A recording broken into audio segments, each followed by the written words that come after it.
I'm here at RTX with Finn here from Portalarium, who's working on Shroud the Avatar. Can you tell us about some of the work you're doing on this game, please? Hey, well, I'm a programmer designer there at Portalarium here in Austin. Just kind of working on all aspects of this crowdfunded game. It's pretty cool. We got a kind of a core team, very dynamic. It's really cool. It's a great experience being able to work with such an open community. Very excited to be here. All right, so tell us a little bit about Shroud the Avatar. What's the background behind this game? Well, it's the spiritual successor to the Ultima series. You know, Ultima 1 through 9 and Ultima Online, first MMORPG. We did a Kickstarter last year and raised over $2 million, and since then have raised over $2 million. So we are well over $4 million in crowdfunded backing now. So it's kind of following the same genre, same storyline and that lore of Ultima Online, and trying to hold a lot of those things that people loved most about the old Ultima games and try to bring them into this new era of AAA titles. It's been a lot of fun, you know, working with the community. We have open pre-alphas every month for people to we just turn on the servers and let thousands of people in. They all jump in and both really test out our systems, poke holes in other systems, give us feedback on what they'd like to see more. And that's really awesome, because this early in development, it's allowed us to evolve and adapt to how we know that the players will want those things. And it's just been able to have a new type of design that I think the entire industry is going to be scoping towards. So what genre would you classify this? Because Shroud the Avatar is kind of strange in the sense that it's not really a MMO per se, and it's not really a single-player RPG either.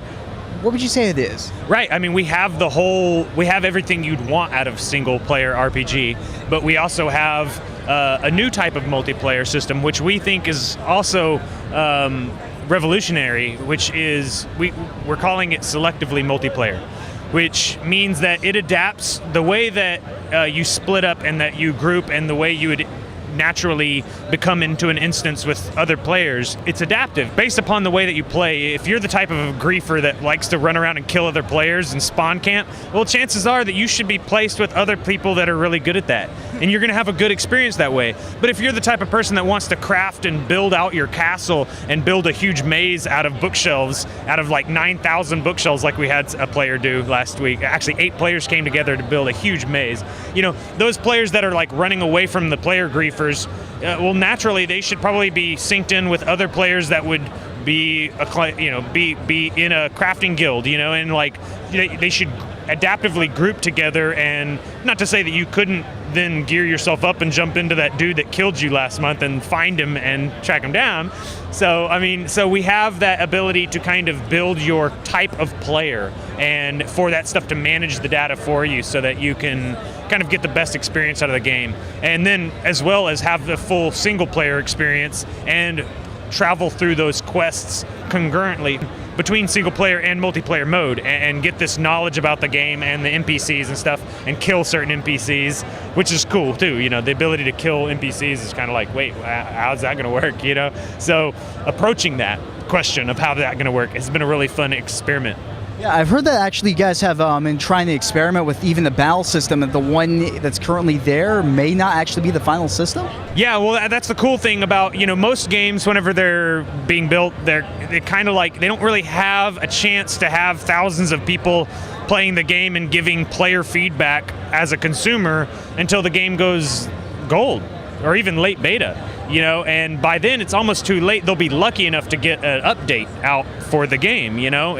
Usually they have a different focus at that point. So being able to do these pre-alpha releases has been able to, like, we set up certain systems in line, get that stuff stood up for the players to start playing, and they not only test the system, but they find that certain things have the ability to be one-sided, and it allows us to evolve the system in another way. So that balancing is something that we find ourselves strengthening, laying it all out in front of them, and then as they take to certain things, we say, okay, let's kind of restructure these things. And so that's really been interesting to see how that's evolved. So would you say that crowdfunding has deeply impacted the way that development is going? Oh yeah, I mean, game development throughout the industry is going to be both just crowdfunding, crowdsourcing, just the community management of being able to accessibly talk between your developers and your audience, the people that effectively are going to want to buy the game. Those people that effectively are going to want to buy the game would love to have their opinions into the game. It's naturally, if you're going to invest in something, you want to know, one, how it's going, and two, how you can help.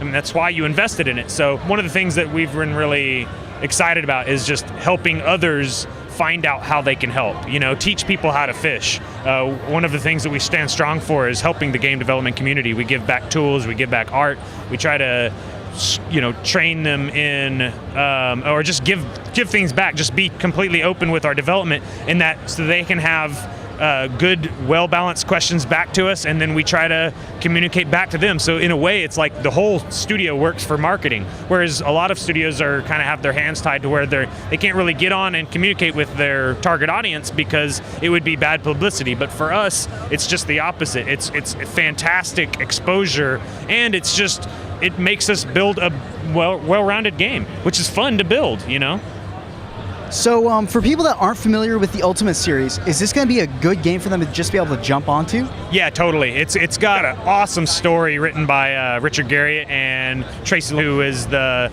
author of the Dragonlance series. So we have an amazing book that's going to be released with the game, hardbound, and stuff. But it'll also be in game, so you'll be able to read it.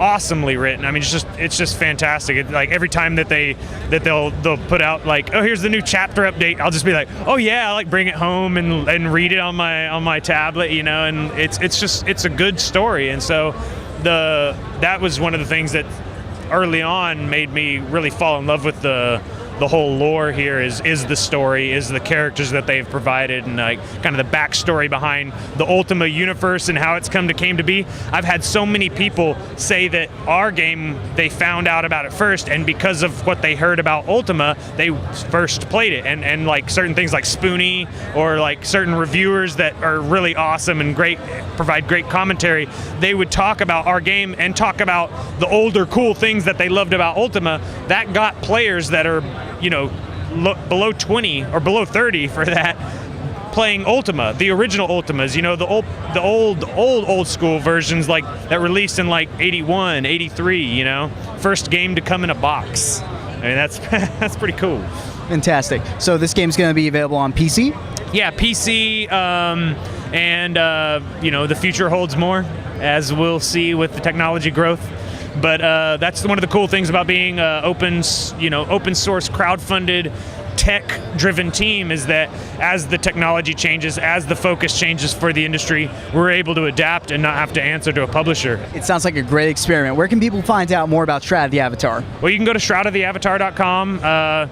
Check us out online, and we're offering all kinds of cool promotions to be able to get in and get some cool early access loot that you'll otherwise wouldn't.